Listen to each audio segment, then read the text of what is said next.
Okay. It's been awesome. Whatever. Well, see, they didn't get to go drinking with everybody, but I did last night. We all did. It's awesome. Dude, it's So been much amazing. fun. It's been so cool to see so many people from all over the world, and I wish I could spend more time with each person. That's the only problem. There's too many of you here. That's it. Like, just single file line, please, and let's just take the next 2 weeks to meet all of you. That'd be awesome. I'd be dead by the end of it though, because I have almost no voice left. And poor Colleen is sick, so she barely has a voice in and of itself. But it's pretty cool on my right now. So, on the show, you guys are father and son. What's your relationship like in real life?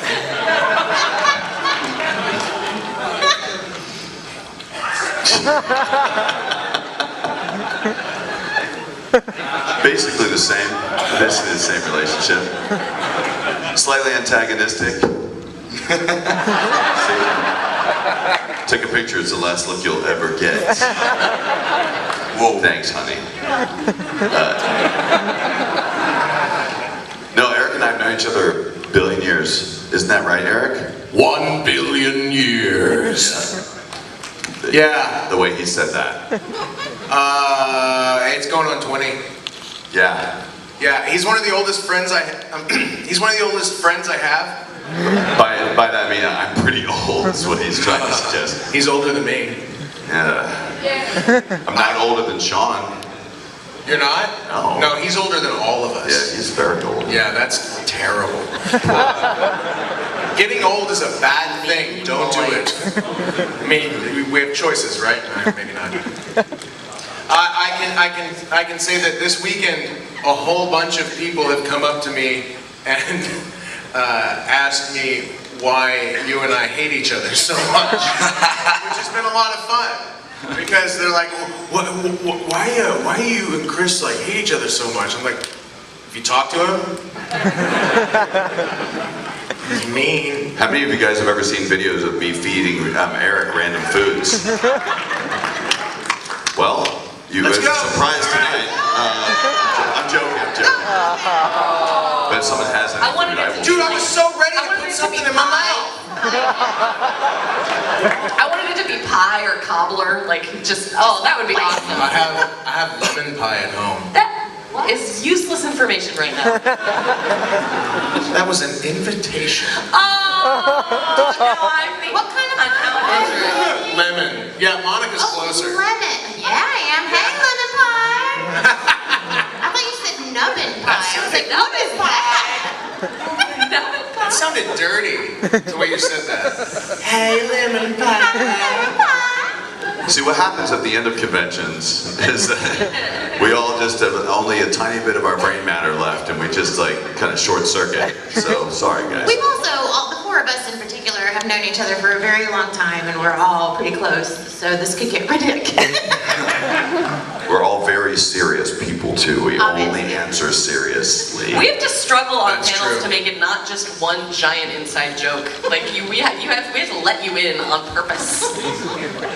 So I've been asked to ask y'all this by like a lot of people, okay? Uh-oh. A big one. So when it came to dubbing Super, you know, with Z it was what it was, Kai was what it was.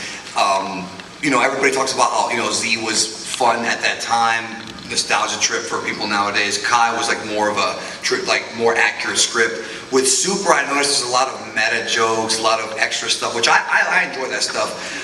Somewhere in the middle. So I was just kind of curious, when you guys came back to do Super, was that done on purpose? Was it done to like sort of cater to the Toonami audience? Like what was kind of the mentality behind Super in comparison to Kai and Z? I can tell you that it's just because I've had a long tradition of allowing the actors to kind of make inside jokes in the booth sometimes, and that's been carried on throughout Super. And I figure if you've already seen the Japanese anyway, right, why not give people something interesting to hear in the English version too? Like we're not changing any canon or anything like that. We're just adding an extra layer of something that I believe we have an understanding of. Chris and I were very much a party to that, and I think it was Xenoverse 2, because after the guys moment in Xenoverse 1, he's like, just say guys all the time. So there's a ridiculous amount of lines in Xenoverse 2 where I did that, and that was, you know, for the fans. Yeah. Inside jokes for you guys. Yeah. I like them. I think it's fun too because we get to see different aspects of these characters' personalities. Like with Vegeta and Bulma, there's a lot more to their relationship that we've never seen in the past. So for us, it's kind of fun to play that up. Like recently, I just dubbed the baseball episode, Yeah. which was super, super fun.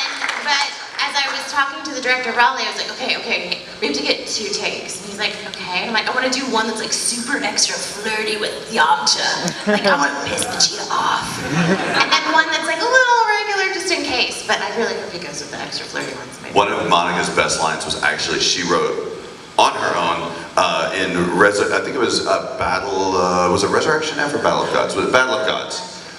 Where Vegeta first introduces Beerus, and then he comes down and Beerus meets Bulma, and Bulma turns around to everybody, and this was not in the script, she goes, look everybody, Vegeta actually has friends. That's a great line. Okay. Yeah, that was good. I think that would be my reaction. This would probably just be like, Great. And then we've got some birds and the bees explaining to do to a couple of folks. Goku. Trunks is 33. Trunks too, probably. I don't know if any of them would know that. Immaculate conception that happened. well, I mean, Vegeta be like, good, now make a baby. One per person. Have at it. Well, thank you for stealing my question, but in that case, could we get a... I'm good at that. All you are is like a halo Yeah, of it's really awesome. a beautiful glowing halo. We can't even see you, just a silhouette. Could we get a My Bulma by any chance? My Bulma by any chance? Okay. hold Okay. on, this is my moment. Yes. Hey, can someone please slap her real quick? I mean, I need to get into character. That's the only way I can do it. I know somebody who is about to get slapped after this panel. How dare you? You! Oh, come on, stop! I can't, not while you're looking at me. That's a different scene altogether. My Bulma! Thank you. Colleen, if you wouldn't mind calling Funimation, so I'm not going to be able to make it to that session tomorrow, that's going to be great.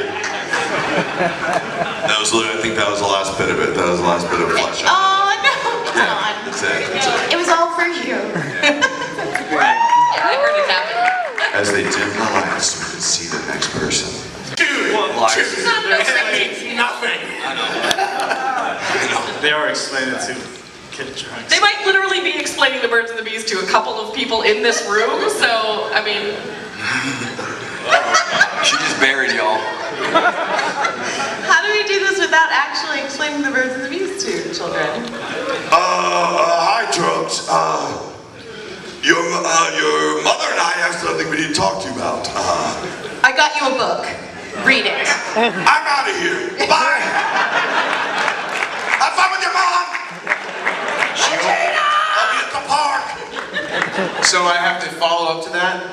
I gave my son that book when he was a kid, and he took it, went into his room, came back and went, that book is disgusting. If I may, maybe it was like this. She came in, opened her shirt, gave me a final flash. I gave her the Gallic gun. So, I'm not tracking the job, I swear. t-shirt somewhere, I think. Oh, don't you think it is a Dragon Ball Z convention? Y'all, Chris just got in trouble. Or if not a Gallic gun, at least a final flash. What if you did a Gallic gun in the library? Like pretend you're in a library. No, I think people want to hear us yell it.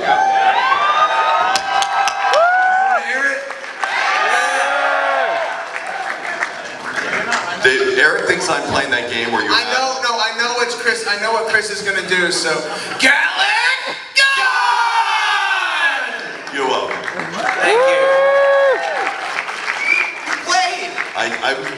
plan, man. I always do it, man. Always deliver. Don't make me laugh, I'm too sick. He gets to say that crap now, so go downstairs and ask Mr. Brian Drummond if he'd like to say that phrase for you. It's over 8,000, I believe, right? That's a good one.